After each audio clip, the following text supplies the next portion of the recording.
네, 모든 투자 정보를 모아보는 토마토 모닝 빅데이터 시간입니다. 미국에서 경기 침체 우려감이 더 높아지고 있는 가운데 수출 의존도가 높은 아시아 증시는 더 출렁이는 모습을 나타냈습니다. 특히 우리 증시도 어제는 큰 타격을 받았는데요. 그 안에서 어떤 힌트를 얻어볼 수 있을지 저와 함께 해보시죠. 먼저 코스피 시장으로 넘어가 보겠습니다. 외국인과 기관이 가장 많이 매수한 종목들 살펴보겠습니다. 우선 외국인과 기관 모두 이 삼성전자와 SK하이닉스 같은 반도체 투톱을 매수하는 모습이 나타났는데요. 최근 업황 부진 전망에 약세를 보였던 SK하이닉스와 삼성전자가 어제는 52주 신저가를 찍고 다시 반등에 성공했습니다. 증권가에서도 주가가 최저점일 확률이 높다고 보면서 이 SK하이닉스와 삼성전자 쪽으로 외국인과 기관의 수급이 돌아오는 모습이 포착이 됐고요. 또 두 번째로 특징이 될 수 있는 부분은 완성차 업체 쪽으로도 수급이 돌아왔다는 부분입니다. 우선 외국인 같은 경우에는 현대차를 가장 많이 매수했고요. 또 기관도 완성차 업체 쪽에서는 기아 쪽으로 관심이 다시 한번 돌아왔습니다. 사실 어제 시장에서는 현대차의 노조 70% 이상이 다시 한번 파업에 찬성표를 던지게 되면서 리스크가 더 많이 부각이 됐지만 또 일각에서는 좀 긴 호흡으로 봤을 때 다른 경쟁업체에 비해서 미래의 차에 대응하는 속도가 빠르다는 부분을 긍정적으로 평가했습니다. 그 부분 참고해 주시면 좋을 것 같고요. 또 외국인 쪽의 수급 조금 더 자세하게 살펴보자면 개인주들 쪽으로 다시 한번 관심이 돌아왔습니다.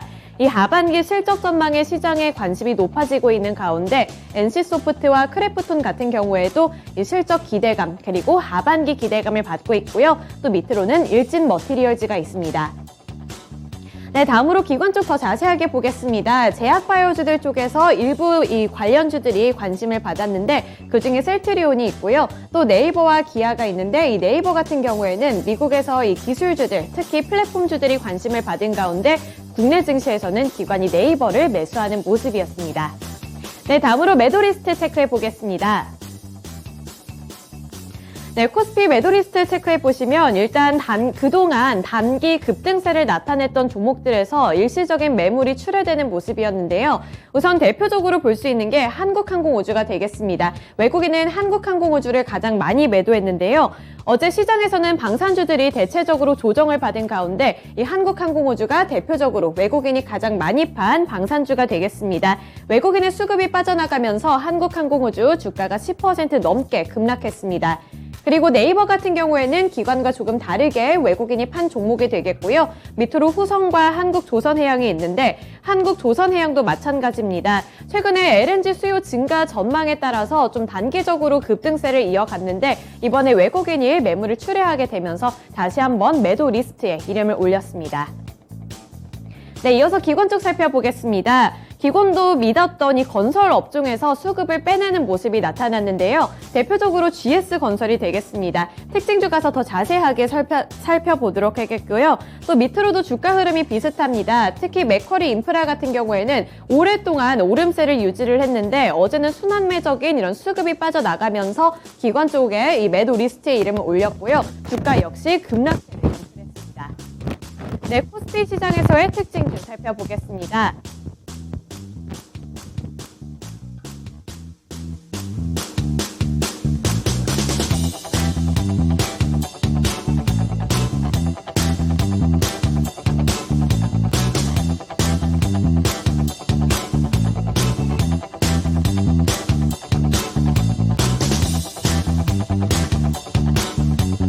네, 코스피 시장에서의 특징주 살펴보겠습니다. 후성이 되겠는데요.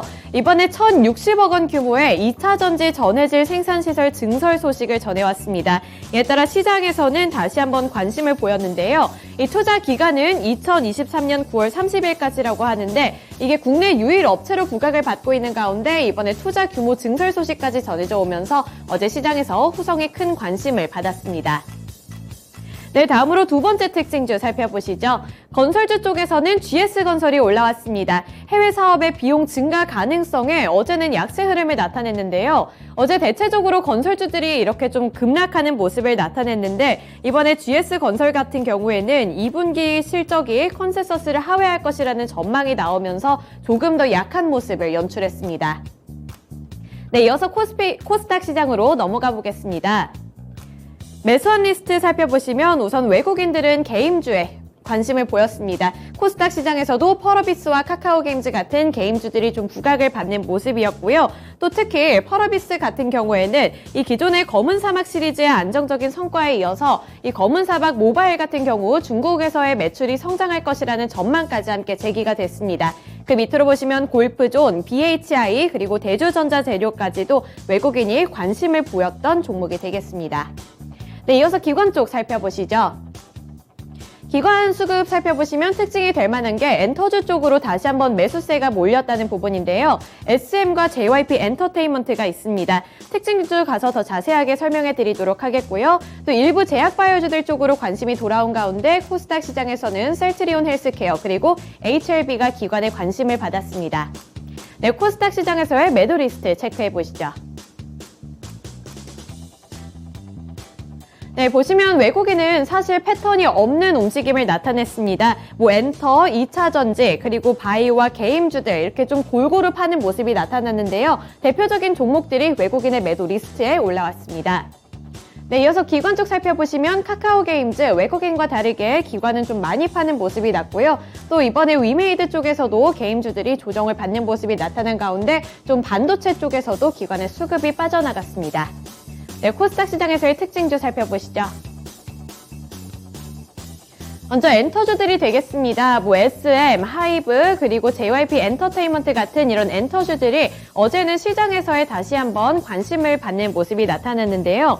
최근 시장에서는 가격 전가력이 키워드가 된 가운데 엔터주들이 가격 전가력을 갖고 있다는 평가가 나왔습니다. 또 콘서트 매진과 앨범 판매량으로 인한 실적에 주목해야 한다고 하는데요.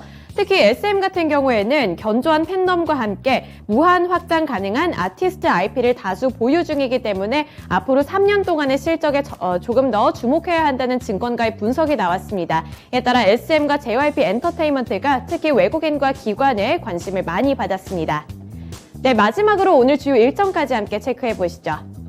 첫 번째로 오늘 미국 5월의 제조업 수주가 발표되는 날이고요. 또 유로존에서는 6월 S&P 글로벌 서비스 PMI 지수가 발표됩니다. 마지막으로 국내에서도 한국의 6월 CPI가 발표되니까요. 이런 주요 경제 지표들까지 체크해 보시면서 오늘도 성공 투자하시기를 기원하겠습니다. 네, 지금까지 토마토 모닝 빅데이터 시간이었습니다.